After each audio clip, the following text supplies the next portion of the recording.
And let's try this again. Fuck, god damn it.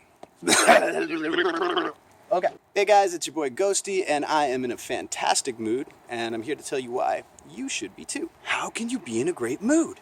The world is fucked! Donald Trump is president, for Christ's sake, Ghosty! You should be freaking out! That is true.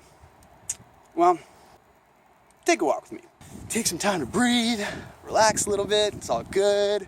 We're gonna get through this. Man, if you guys are gonna spend the next 4 years just being constantly outraged, you're gonna have a fucking aneurysm, man. Chill out, relax, it's all good.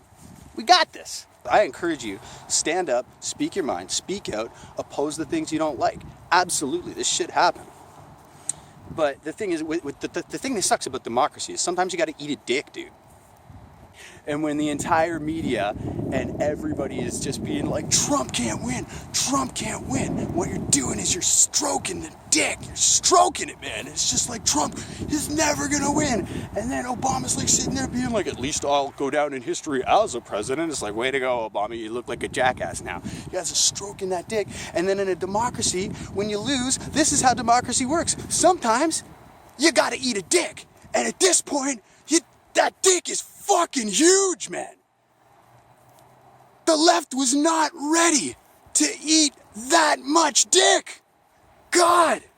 The left got destroyed in this election in America. They got ruined, man. Like, oh, so embarrassing.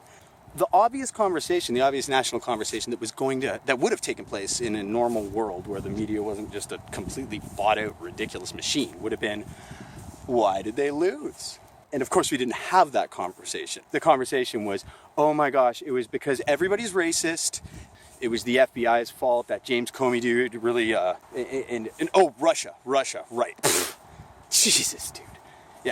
Yeah, Trump is a puppet of Russia, right, I'm sure. I really have no idea why Russia cares if Ford builds its factories in the United States or Mexico. I really don't know why Putin is so dead set on putting a wall up. Why does Putin want a fucking wall, dude? He doesn't care. He just probably wants a better relationship with America, which is probably not the worst thing to not be having a bunch of tension between global superpowers, but it's because of fake news, it's because of Russia. No, man. Now, my favorite recent example of how the media just lies to you and just flips the switch and tries to manipulate your emotions and tries to manipulate your opinions is the fact that there's this like running thing in the media now about 1984, George Orwell's 1984. One of my favorite books. I read it when I was like such a little kid. Really shaped my perception of the world and how things work. The running theme is that like, oh, this is like a dystopian 1984 world that we're living in because Donald Trump tells lies. And it's like, well, wait a second. So are we allowed to talk about 1984 now, guys? Can we talk about the fact that you guys have been using Orwellian, dystopian, 1984 tactics of manipulating the public's opinion for decades? How about that? Huh? Yeah. And now all of a sudden they're like, 1984, be careful of Trump. It's like, dude, you guys are dicks. You guys are doing that the whole time. You guys have been doing that. You've been selling the public war after war after war, increasing surveillance, clamping down on free speech. All of this stuff has been going on through exactly the tactics that George Orwell described in 1984. Read the book. It's a great book. And now you want to go ahead and say, oh, Trump, alternative facts, 1984. Are you kidding me? If Clinton had won, you would sort of have corruption and war, and the media would just be standing by acting as the cheerleading squad. Look at how great she is, because that's what they did the whole time. You don't want that. With Trump, you have Trump doing whatever he's doing, and the entire media is saying, we fucking hate you! Which is better. It's actually better to have, the press is supposed to be a check on government. I mean, they're not exactly doing it the way that they should because they're just like whipped up into a total frenzy. They have lost all objectivity. And that goes for the media outlets on the right too. Everybody's so biased, man. And you got to look at everything. I would encourage you to take a deep breath and just drop the seething hatred and ask like, why it is that his supporters love him, without saying like, oh, it's just because they're all racist. It's just because they're all misogynist. It's just because they've been fed so much fake news and propaganda and they're so dumb. It's like, it's not true.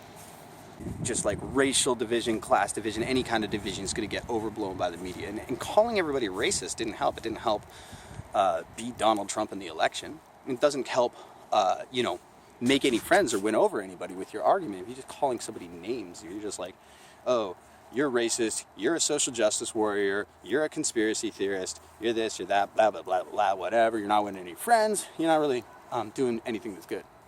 Although sometimes that stuff's pretty funny. There's more people on a global scale all over the world talking now, having real conversations about what moves us forward, about the things that matter to us, our families, our lives, our communities, the environment, the economy, and freedom of speech on the internet. Cannot express this enough. I would say that we are on the precipice of a global awakening, and it all hinges on our ability as people to communicate and to unite. Don't give in to the frenzy, don't give in to the hatred, don't be all super negative. There's bad things that are happening. There's always been bad things that are happening. There's bad things that are happening, yeah, but there's good things that are happening. A lot of what's good is happening now because people realize that the media that they're consuming, from the news organizations to like the late night TV shows and stuff like that, this is pure propaganda. Some of it's true, but there's an entire side of the story that they don't show. And they don't give a damn about you. But I do. I give a damn about you. So, much love.